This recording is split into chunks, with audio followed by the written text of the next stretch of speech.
योजना आणि माझ्या नावामध्ये सुद्धा 2 एन आहेत आणि 1 एस आहे. नाईकोडी नागेंद्र कुमारी शिवाजी. ही योगायोग आहे आणि योगायोगानं मी गेली 8 वर्ष झाली एनएसएसचं काम करतो आहे. कॉलेजमध्ये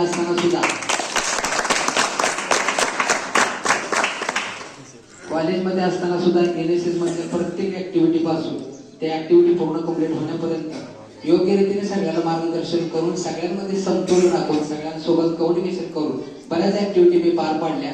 त्याच्यामध्ये मला चांगला अनुभव मिळाला. त्याचा अनुभव पुढे भविष्यामध्ये माझ्या कामाला आला, समाजाच्या कामाला आला. समाजाचा ऋण फेडण्यासाठी मला कुठेतरी वेळ देता आला आणि त्या दृष्टिकोनातून मी घडत गेलो. तुम्हाला ही संधी मिळाली, त्या संधीचं सोनं करण्याचा प्रयत्न करा.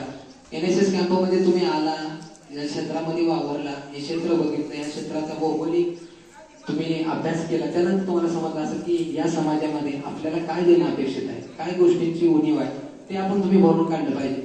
शालेय शिक्षण क्षेत्रामध्ये तुमच्या दृष्टिकोनातून माझी निवड, माझा अभ्यास, माझी बुद्धिमत्ता हे कुठल्या क्षेत्रामध्ये कामी येते याचा अभ्यास करून जर तुम्ही केला तर नक्कीच तुमचं उज्ज्वल यश तुमच्या पदरात पडल्याशिवाय राहणार नाही. ते कोणी देऊ शकत नाही. एक गोष्ट कायमस्वरूपी लक्षात ठेवा, जे आपल्या भाग्यात असतं ते देण्यापासून कोणीच रोखू शकत नाही. म्हणजे आपल्या भाग्यात नसतं ते देवही देऊ शकत नाही.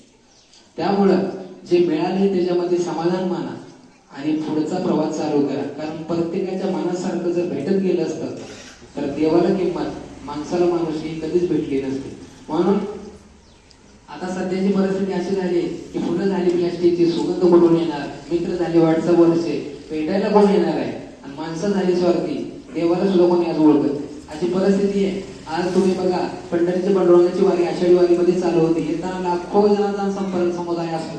चालताना ज्ञानोबा तुकाराच्या नामघोषामध्ये सर्व वारकरी चालले जातात, पण जाताना सुद्धा देवाला एकट्याला जावं लागतं. गरज संपल्यानंतर लोक देवाला विसरतात.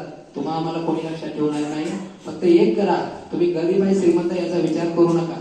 कारण डॉक्टर बाबासाहेब आंबेडकर म्हणतात, तुम्ही गरीब घरात जन्माला आलाय यामध्ये तुमचा दोष नाही, पण तुम्ही गरीब म्हणूनच मरणार असाल तर तुमच्यासारखं कोणी दुसरं होऊ शकत नाही. त्याच्यामुळे स्वतःमध्ये परिवर्तन करा. हे परिवर्तन तुम्हाला कायमस्वरूपी एक चेतना निर्माण करेल आणि त्या चेतनेतून तुम्ही नक्कीच कुठं ना कुठं घडल्याशिवाय राहणार नाही. एक गोष्ट कायम लक्षात ठेवा, वाट दाखवणारे खूप असतात, पण कुठल्या वाटेने जायचं हे सांगणारे खूप कमी असतात. ज्यावेळेस भगवंत नाराज होतो त्यावेळेस गुरु मार्ग दाखवतो, पण ज्यावेळेस गुरु नाराज होतो त्यावेळेस कोणी दाखवत नाही.